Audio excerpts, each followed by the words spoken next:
सो chapter number 2 हमारे आसपास के पदार्थ क्या शुद्ध है या नहीं है। ठीक है, सो स्टार्ट करते हैं। और जैसा कि नाम है चैप्टर का कि हमारे आसपास के पदार्थ शुद्ध हैं या नहीं है। शुद्ध का मतलब क्या होता है? प्योर, जैसे हम लोग कहते हैं, मतलब जिसमें बिल्कुल भी मिलावट ना हो। तो दो चीज़ें होती हैं। एक चीज़ जिसे हम लोग हमारे नज़रिए से जो चीज़ हमारे लिए शुद्ध होती है, हमारे लिए शुद्धता का मतलब क्या है कि जिसमें कोई मिलावट नहीं होती है। ठीक है, और उदाहरण क्या हो सकते हैं, जैसे कि मान लीजिए मैं अगर गया दुकान पे और मैं बोला कि भाई मुझे गाय का दूध चाहिए, मैंने गाय का दूध खरीदा, तो गाय का दूध अगर मैं कह रहा हूँ उसने मुझे दिया, तो इसका अर्थ क्या हुआ? तो मेरे लिए शुद्धता का मतलब क्या हो रहा है कि उस जो मैंने गाय का दूध सामने वाले से मांगा था दुकान, तो उस दूध में केवल गाय का ही दूध हो, अन्य किसी और प्राणी का दूध नहीं हो। तो वही मतलब होगा मेरे लिए, क्योंकि मैंने इससे गाय का दूध मांगा था, ना कि भैंस का। तो गाय का दूध मांग रहा, तो मतलब क्या है मेरे लिए? शुद्धता का मतलब ये है कि उस गाय के दूध में केवल गाय का ही दूध हो, भैंस का दूध या किसी और प्राणी का दूध ना हो। ठीक है, और दूसरा उदाहरण क्या हो सकता है, जैसे कि मान लो जब बाज़ार से हम लोग जाते हैं तो उसमें हम लोग क्या, मान लो मैं दूध खरीद रहा हूँ या घी खरीद रहा हूँ, मक्खन खरीद रहा हूँ या मसाले खरीद रहा हूँ दुकानों से जाके, तो जो आप चीज़ खरीदते हो तो उसके ऊपर लिखा होता है कि 100% प्योर। तो उसमें मतलब क्या, जैसे कि मान लो मैं घी खरीदने गया, मान लो मैंने गाय का घी खरीदा, तो मतलब क्या हुआ कि उस गाय के घी में वो जो घी है मैंने खरीदा है, वो केवल गाय के दूध से ही बना हुआ है। ठीक है, वही मेरा मतलब हुआ। शुद्धता का मतलब यही होगा ना, क्योंकि गाय का घी अगर मैंने मांगा है सामने वाले दुकानदार से, तो इसका मतलब ये है कि वो घी केवल गाय के ही दूध से बना हुआ है। लेकिन वैज्ञानिक दृष्टिकोण क्या कहता है, जो गाय का दूध, जिसे मैं बोल रहा हूँ कि जो मान लो मेरे पास गाय भी थी और उस गाय से अगर मान लो मैंने दूध भी प्राप्त किया है, तो भी वैज्ञानिक दृष्टि से वो दूध कैसा है? शुद्ध नहीं है। अब क्यों शुद्ध नहीं है? क्योंकि दूध भी क्या होता है, तो दूध में क्या होगा? पानी होगा, वसा जिसे हम लोग लिपिड या फैट कहते हैं, और उसमें क्या पाया जाता है? प्रोटीन। तो दूध जल, वसा और प्रोटीन से मिला हुआ है। अब जो चीज़ किसी चीज़ से मिलकर बनी होती है तो उसे मैं शुद्ध कैसे कह सकता हूँ? यानी वैज्ञानिक दृष्टिकोण से शुद्धता का मतलब है कि कोई चीज़ केवल उसी तत्व के कणों से मिलकर बनी हो। अब तत्व का मतलब क्या होता है? शुद्ध स्वरूप। कोई, जैसे कि अगर मान लो मैंने बोला हाइड्रोजन, तो हाइड्रोजन क्या है? हाइड्रोजन एक, अगर मैं सिर्फ H लिख रहा हूँ, ठीक है, अगर मैं सिर्फ H लिख रहा हूँ, मतलब क्या है कि H एक परमाणु है, लेकिन जैसे ही H के साथ एक और H मिल जाए, H+H यानी H2, तो अब ये क्या हो जाएगा? अणु बन जाएगा।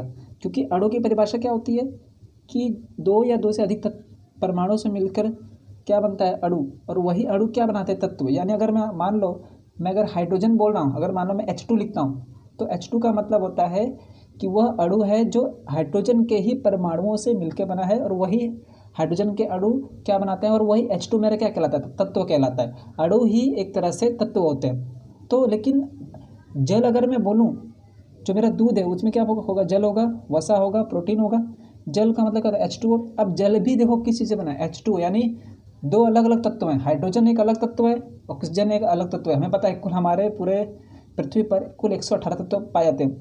अब सोचो खुद कि जल जो कि H2O यानी हाइड्रोजन के दो परमाणु और ऑक्सीजन के एक परमाणु, यानी बात तो यही है ना कि दोनों अलग अलग तत्वों से मिलकर बने। तो इसका मतलब तो साफ हुआ कि दूध भी वैज्ञानिक दृष्टिकोण से शुद्ध नहीं है, क्योंकि उसमें भी जल होगा, वसा पाई जाती है और प्रोटीन पाई जाती है। अब आप लोगों ने एक क्वेश्चन, आप लोगों ने देखा होगा कि दूध सफ़ेद ही क्यों होता है? क्योंकि जो दूध होता है उसमें कैसीन नामक क्या होता है? एक प्रोटीन होता है। और हमें पता है प्रोटीन क्या है?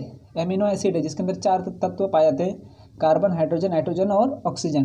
ठीक है, तो इस चैप्टर में सिर्फ यही बेसिक याद रखना है कि वैज्ञानिक दृष्टिकोण से जिसे हम लोग शुद्ध कहते हैं वो एक्चुअली शुद्ध नहीं होती। वो चीज़ भी अलग अलग चीज़ों से मिलकर बनी होती है। जैसे अगर मान लो मैं बोल रहा हूँ कि आम का जूस, तो आम के जूस में भी बहुत सारे विटामिन होते हैं, बहुत सारे एसिड पाए जाते हैं। तो जूस भले वो आम से ही मिला हुआ हो, लेकिन वो उसके अंदर भी बहुत सारे प्रोटीन्स होंगे, खनिज तत्व पाए जाएंगे। तो और जब कोई चीज़ किसी अलग अलग तत्वों से मिलकर बनी होती है, तो सीधी सी बात है वो शुद्ध तो हो ही नहीं सकती। यानी वैज्ञानिक दृष्टिकोण से दूध भी मेरा शुद्ध नहीं है।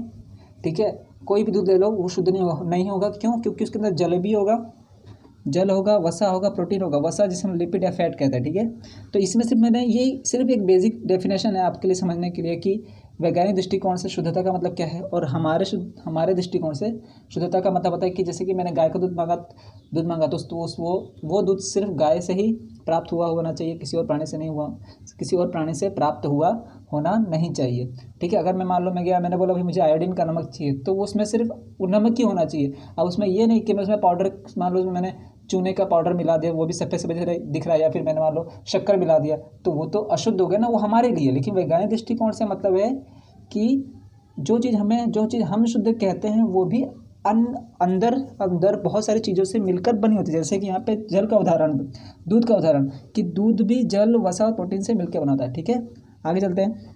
और इसीलिए वैज्ञानिक दृष्टिकोण से शुद्धता का मतलब वह होता है, अब डेफिनेशन आपसे पूछेगा कि वैज्ञानिक दृष्टिकोण से शुद्धता का मतलब क्या है, तो वैज्ञानिक दृष्टिकोण से शुद्धता का मतलब होता है कि ऐसे पदार्थ जिनमें सभी जो कण होते हैं, हमें पता है कण किससे बने होते हैं, अणुओं से, और अणु किससे मिलकर बना होता है, परमाणु से। ठीक है, बहुत एक से अधिक परमाणु मिलकर अणु बनाते हैं, और एक से अधिक कण मिलके, और एक से अधिक अणु हमें किस स्वरूप में दिखाई देते हैं, कण के स्वरूप में। तो वैज्ञानिक दृष्टिकोण से शुद्धता का मतलब होता है कि कोई भी पदार्थ हो, चाहे वो ठोस हो, द्रव्य हो, गैस, कोई भी पदार्थ हो जिसमें सभी कण कैसे हों, तो समान रासायनिक प्रकृति के हों। यानी अगर मान लो कोई चीज़ एसिड है, ठीक है, मान लो कोई चीज़ एसिड है, तो एसिड का स्वभाव होता है कि वो खट्टा होगा। तो अब वो जो भी एसिड तत्व है, अब वो चाहे मैं किसी सामान्य पानी में मिला दूं या किसी समुद्र पानी में, उसकी प्रकृति है कि वो खट्टा ही होगा। तो वो चाहे मैं सामान्य पानी मिलाऊं या किसी समुद्र के पानी मिला दूं या किसी भी पानी मिला दूं, खट्टापन तो उसमें होगा ही होगा। तो वही कहना मतलब है कि वैज्ञानिक दृष्टिकोण से शुद्धता का मतलब होता है कि ऐसे पदार्थ जिनमें सभी कण क्या होने चाहिए, समान होने चाहिए, और उनकी रासायनिक प्रकृति भी कैसी होनी चाहिए, समान होनी चाहिए। ठीक है, फिर से वैज्ञानिक दृष्टिकोण से शुद्धता का मतलब है कि ऐसे पदार्थ जिनके सभी कण समान हो और उनकी रासायनिक प्रकृति भी कैसी हो, समान ही हो। एक शुद्ध पदार्थ एक ही प्रकार के कणों से मिलकर बना, ये सबसे इंपॉर्टेंट है, ये याद रखना है। वैज्ञानिक दृष्टिकोण से शुद्ध का मतलब होता है यानी ऐसा पदार्थ जो केवल एक ही प्रकार के कणों से मिलकर बना हो। यानी अगर मैं हाइड्रोजन का अणु बोल रहा हूँ, तो हाइड्रोजन के अणु में केवल हाइड्रोजन के ही परमाणु होने चाहिए, ना कि नाइट्रोजन ऑक्सीजन के। ठीक है, मतलब यह है कि शुद्ध पदार्थ एक ही प्रकार के कणों से मिलकर बना होता है। याद रखिएगा, वैज्ञानिक दृष्टिकोण से शुद्धता का मतलब होता है कि ऐसा पदार्थ जो केवल एक ही प्रकार के कणों से मिलकर बना हुआ हो। H2O शुद्ध पदार्थ नहीं है, क्योंकि वो हाइड्रोजन भी उसमें तत्व पाता है, ऑक्सीजन भी। ठीक है, लेकिन अगर मैं हाइड्रोजन गैस बोल रहा हूँ, तो हाइड्रोजन गैस में केवल हाइड्रोजन के ही परमाणु होंगे, और वही हाइड्रोजन के परमाणु मिलकर हाइड्रोजन के अणु बनाएंगे। और जब कोई चीज़ अणु में बदल जाती है तो वह हमें पदार्थ के स्वरूप में दिखाई देने लगती है। ठीक है, आगे चलते हैं। अब ये हुआ कि चलो ठीक है, बहुत सारी चीज़ें अलग अलग चीज़ों से मिलकर बनी है, तो हम उसे क्या कह सकते हैं, मिश्रण होगा किसी चीज़ का। मिश्रण क्या है, मिश्रण उसे कह सकते हैं जिसमें जो एक या एक से अधिक शुद्ध तत्वों, या फिर अगर यौगिक का जो मतलब होता है कि यौगिक के जो गुणधर्म होते हैं वो मिश्रण से बिल्कुल अलग होता है। यौगिक एक बिल्कुल ही अलग तत्व होता है, मिश्रण एक अलग तत्व होता है। कैसे होता है, जरा उसको समझते हैं। मिश्रण का मतलब क्या होता है कि यह एक या एक से अधिक शुद्ध तत्वों या यौगिकों से मिलकर बना है। अब यहाँ पे शब्द आया है कि एक से अधिक शुद्ध तत्व हों या यौगिक हों। जब मैं तत्व बोल रहा हूँ यानी वो सिर्फ उसी प्रकार के परमाणुओं से मिलकर बना हुआ होना चाहिए। लेकिन जब मैं यौगिक की बात कर रहा हूँ, तो यौगिक क्या होता है, वो पहले से ही दो तत्वों से मिलकर बना हुआ होता ही है। ठीक है, यौगिक मतलब जो पहले ही किसी दो चीज़ों से मिलकर बना हुआ हो, और तत्व होता है जो केवल उसी परमाणु से मिलकर बना हुआ हो। जैसे कि मान लो यहाँ पर मैं लिख रहा हूँ Na मतलब होता है सोडियम। अब यहाँ Na मतलब सोडियम, मतलब है कि यहाँ पे सिर्फ सोडियम के ही परमाणु से मिलकर यह Na बना हुआ है, ना कि Cl क्लोरीन आया हुआ है, या फिर हाइड्रोजन आया हुआ है, या फिर मैग्नीशियम आया, कुछ नहीं। शुद्ध तत्व मतलब होता है वो उसी प्रकार के परमाणु से।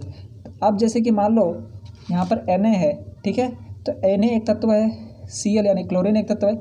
अब लेकिन अब ये अलग तत्व है, ये अलग तत्व है। जैसे मैंने इन दो अलग अलग तत्वों को मिला दूंगा तो क्या होगा, Na प्लस Cl क्या बन जाएगा, NaCl। तो अब ये एक अलग यौगिक बन गया, क्योंकि दो अलग अलग तत्व थे। दोनों जब दो अलग अलग तत्व आपस में समान रूप में मिलाए जाते हैं तो वो किस स्वरूप में दिखते हैं हमें, यौगिक के रूप में। और यौगिक की खास बात ये होती है कि यौगिक को मैं मिश्रण क्यों नहीं कह सकता, यहाँ पर भी दो चीज़ मिला यानी मिश्रण हुआ नहीं, क्योंकि जो चीज़ मिलाने के बाद, अगर मान लो कोई चीज़ ठोस थी, लेकिन मैं किसी दूसरे तत्व के साथ मिलाने के बाद अगर वो द्रव्य स्वरूप में बदल जाती है तो उसका स्वरूप तो बिल्कुल बदल गया, रासायनिक प्रवृत्ति भी बिल्कुल बदल गई। तो यदि किसी दो तत्वों को मिलाने के बाद प्राप्त होने वाला नया पदार्थ उसके पहले वाले जो उसका स्वभाव था या उसका स्वरूप था, अगर वो उससे बिल्कुल ही अलग हो तो उसे हम लोग क्या कहते हैं, यौगिक। जबकि मिश्रण में ऐसा नहीं होता है।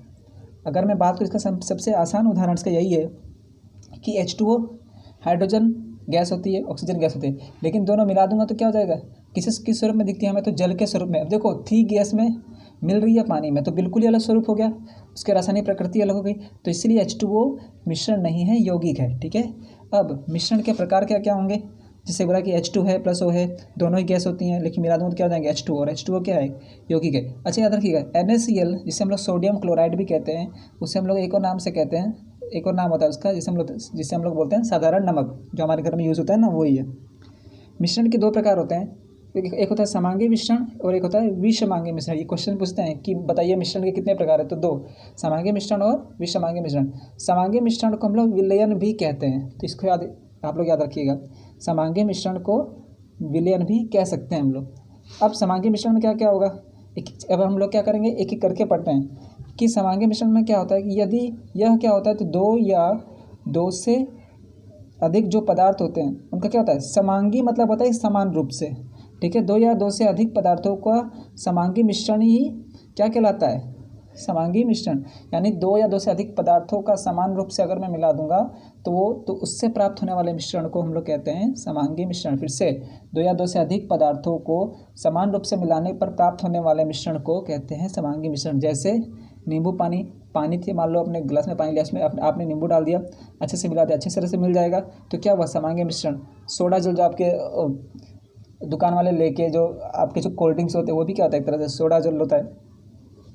दूसरी चीज़ ये होता है कि जब भी हम लोग विलयन शब्द का उपयोग करते हैं तो हमारे दिमाग में एक चीज़ आती है कि वो क्या होगा, तरल होगा। ठीक है, यानी वो तरल का मतलब होता है द्रव्य। विलयन शब्द मैक्सिमम लोग में मैंने देखा है कि विलयन शब्द जैसे ही सुनते हैं तो बोलते हैं कि चलो ये द्रव्य होगा, द्रव्य नहीं होता है। विलयन के भी कई प्रकार होते हैं। ठीक है, यानी विलयन के कितने प्रकार होंगे, तो 3 प्रकार होते हैं। कौन कौन से होंगे, एक होगा ठोस विलयन। ठोस विलयन में क्या होगा, इसमें मिश्र धातुओं का समावेश होता है। यानी जब धातुएं हैं, जब एक दो अलग अलग धातुएं मिलकर कोई तीसरी नई धातु बनाती हैं तो वो क्या कहलाती हैं, तो वो किसके अंदर आएंगी, ठोस विलयन। ठोस मतलब होता है यानी दो ठोस मिलकर कोई तीसरा ठोस पदार्थ बनाए तो इस प्रकार के मिश्रण को क्या बोलते हैं, ठोस विलयन। इसमें मिश्र धातु आते हैं, जैसे कि आपका मान लो पित्तल हो गया। ठीक है, पित्तल किसका बना होता है, तो तांबा और जस्ता का बना होता है, जिसमें तांबा 70% होता है और जस्ता 30% होता है। अब आते हैं, अब ठोस विलयन का इसका एक और जो उदाहरण है वो जैसे कि मान लो मैंने बोला सोल्डर धातु, जिसका हम लोग इलेक्ट्रॉनिक में सोल्डरिंग करते समय यूज़ करते हैं। ठीक है, तो उसमें कौन कौन सी धातु होती हैं, तो दो होती हैं। एक तो होती है आपकी टीन और एक होती है आपकी लेड। ठीक है, टीन को हम लोग लिखते हैं Sn और लेड को लिखते हैं Pb। ठीक है, तो कोई पूछे कि सोल्डर धातु किन दो धातुओं से मिलकर बनी, किन दो धातुओं का मिश्रण होता है, तो टिन का और लेड का। टिन यानी Sn, लेड यानी Pb। द्रव्य विलयन का उदाहरण क्या है, तो सामान्य जल, मान लो हमारे घर में जो पानी आता है पीने वाला पानी, एक वो पानी प्लस अगर मैं उसमें समुद्री जल भी मिला दूं तो भी पता नहीं चलेगा कि कौन सा पानी क्या था, दोनों आपस में अच्छी तरह से मिल जाएंगे। पता कैसे चलेगा, जब आप उसे यूज़ करोगे यानी उपयोग में लोगे तो पता चलेगा कि हाँ ये खारा था पहले, अब खारा नहीं है। ठीक है, तो द्रव्य भी क्या है, तो ठोस विलयन भी होता है, द्रव्य विलयन भी होता है। तीसरा जो है गैसीय विलयन। गैसीय विलयन का उदाहरण है वायुमंडल, हवा। हमारे आस जो वायुमंडल में बहुत सारी गैसें हैं वो भी क्या एक तरह से विलयन है। विलयन का मतलब ही होता है कि जब दो या दो से अधिक चीज़ें आपस में आके मिलती हैं वही होता है विलयन। ठीक है, तो गैसीय विलयन में क्या, वायुमंडल, हवा। अब देखो वायुमंडल हवा में बहुत सारी गैसें, जैसे कि नाइट्रोजन 78%, कार्बन 0.03%, ऑक्सीजन है 21%, आर्गन है, बहुत सारी चीज़ें, बहुत सारी गैसें। तो बहुत सारी गैसें भी मिल के क्या बना रही है, एक तरह से विलयन बना रही हैं। और ये किस प्रकार का विलयन है, गैसीय विलयन। तो विलयन के 3 प्रकार, ठोस विलयन, द्रव्य विलयन, गैसीय विलयन। ठोस विलयन मतलब होता है कि ऐसे विलयन जिसमें केवल ठोस ही मिलकर कोई धातु बनाते हो, जैसे कि पित्तल में तांबा और जस्ता। द्रव्य विलयन में मान लो सामान्य जल में मैंने समुद्री जल मिला दिया, तो जल दोनों ही है, दोनों ही तरल पदार्थ है, लेकिन दोनों को आपस में मिला दूंगा, अच्छे से मिल भी सकता है, बिल्कुल सही। गैसीय विलयन में क्या है, वायुमंडलीय हवा, यानी हमारे वायुमंडल में जो भी हमारे वायुमंडल में जितनी भी हवा है वो क्या आपस में मिली हुई हैं, तो वो भी क्या एक तरह से विलयन है, लेकिन किस प्रकार का विलयन, गैसीय विलयन। अब क्या होगा, विलयन कणों में क्या होता है, समांगिकता होती है, यानी जो विलयन, कोई भी विलयन हो, चाहे वो ठोस विलयन हो, चाहे द्रव विलयन हो, चाहे गैस विलयन हो, सभी विलयन, इनमें से कोई, तीनों में से कोई भी विलयन हो, उसमें जो भी कण पाए जाएंगे वो कैसे है, समांगिकता होगी। मतलब होता है उनमें समान रूप से वितरित हुए यानी फैले हुए होते हैं, और उनकी मात्रा भी क्या होगी, समान होगी। मिश्र धातु का उदाहरण बताया मैंने, पित्तल क्या है, तो तांबा और जस्ता से मिलकर बना होता है, जिसमें तांबा 70%, जस्ता होता है 30%। लास्ट पॉइंट जो है वो है कि किसी भी विलयन को दो भागों में बांटा जा सकता है, चाहे वो ठोस विलयन को ले लूँ, चाहे द्रव विलयन हो, चाहे गैस विलयन हो। मैं सभी विलयन को मैं दो भागों में बांट सकता हूँ। कौन कौन से भाग होंगे, एक होगा विलायक और एक होगा विलय। फिर से बोल रहा हूँ, कोई भी विलयन हो, चाहे द्रव्य विलयन हो, चाहे ठोस विलयन हो, चाहे गैस विलयन हो, किसी भी विलयन को हम दो भागों में बांट सकते हैं। तो उसमें जो पहला भाग होता है वो होता है विलायक, दूसरा होता है विलय। विलायक किसी भी विलयन में, चाहे ठोस हो, द्रव्य हो या गैस विलयन हो, इन तीनों विलयन में से अगर मैं मान लो द्रव विलयन की बात कर रहा हूँ, तो द्रव विलयन में जो दो भाग मैंने बताए हैं, विलायक और विलय, विलायक की मात्रा हमेशा क्या होगी, सबसे ज़्यादा होगी, जबकि विलय की मात्रा सबसे कम होगी। अब सबसे ज़्यादा सबसे कम का मतलब क्या हुआ कि मान लो मेरे पास अगर मुझे नींबू पानी बनाना है, तो आप खुद बताना मुझे, कमेंट बॉक्स में आप लोग मुझे बताएंगे कि अगर मुझे नींबू पानी बनाना है तो पानी की मात्रा ज़्यादा लूँगा या नींबू की मात्रा ज़्यादा लूँगा शरबत बनाने के लिए। और आपको ये भी बताना है कि इन दोनों में से विलायक क्या होगा और विलय क्या होगा। ठीक है, तो आज के लिए इतना रखते हैं, नेक्स्ट लेक्चर में इसके आगे हम लोग पढ़ेंगे। ठीक है, और अगर पसंद आया तो प्लीज़ लाइक कीजिएगा। ठीक है।